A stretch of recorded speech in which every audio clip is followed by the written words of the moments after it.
और पनीर का पहाड़। बहुत समय पहले एक छोटे से गांव में गोलू नाम का एक लड़का रहता था। गोलू बहुत ही प्यारा और हंसमुख था, लेकिन उसमें एक बुरी आदत थी। वो बहुत लालची था। उसे हर चीज ज्यादा से ज्यादा चाहिए होती थी। एक दिन गोलू गांव के बाहर एक जंगल में घूम रहा था। घूमते घूमते वो एक अजीबोगरीब घर के पास पहुंचा।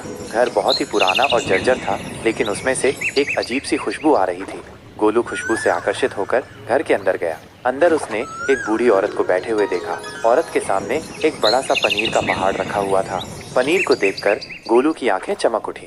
उसने सोचा, इतना सारा पनीर, मैं इसे सारा खा जाऊंगा। उसने बूढ़ी औरत से कहा, मुझे ये सारा पनीर चाहिए। बूढ़ी औरत ने कहा, बेटा ये पनीर जादुई है। इसे खाने से पहले तुम्हें एक शर्त पूरी करनी होगी। गोलू ने पूछा, क्या शर्त? बूढ़ी औरत ने कहा, तुम्हें इस पनीर को गांव के सभी लोगों के साथ बांटकर खाना होगा। गोलू ने सोचा, यह तो बहुत मुश्किल है। इतना सारा पनीर मैं सबके साथ कैसे बांट सकता हूँ? लेकिन लालच के कारण वो मान गया। उसने सोचा, मैं थोड़ा सा पनीर बांट दूंगा और बाकी सारा खुद खा जाऊंगा। उसने बूढ़ी औरत से पनीर लिया और गांव में ले गया। गांव में उसने लोगों को पनीर के बारे में बताया और कहा कि वो इसे सबके साथ बांट कर खाना चाहता है। लोग बहुत खुश हुए और सबने मिलकर पनीर खाया। लेकिन गोलू ने थोड़ा सा पनीर ही बांटा और बाकी सारा अपने पास रख लिया। उसने सोचा, अब मैं इसे रोज खाऊंगा और मोटा हो जाऊंगा। लेकिन अगले दिन जब वो पनीर खाने गया तो उसने देखा कि पनीर गायब है। वो बहुत हैरान हुआ और बूढ़ी औरत के घर गया।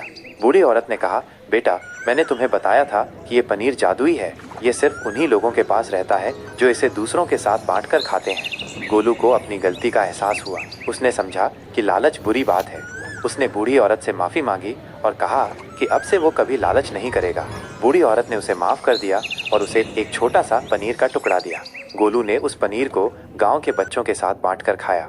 उस दिन से गोलू ने लालच करना छोड़ दिया और हमेशा दूसरों की मदद की। कहानी का नैतिक, लालच बुरी बात है। हमें हमेशा दूसरों के साथ चीजें बांटकर खानी चाहिए और दूसरों की मदद करनी चाहिए।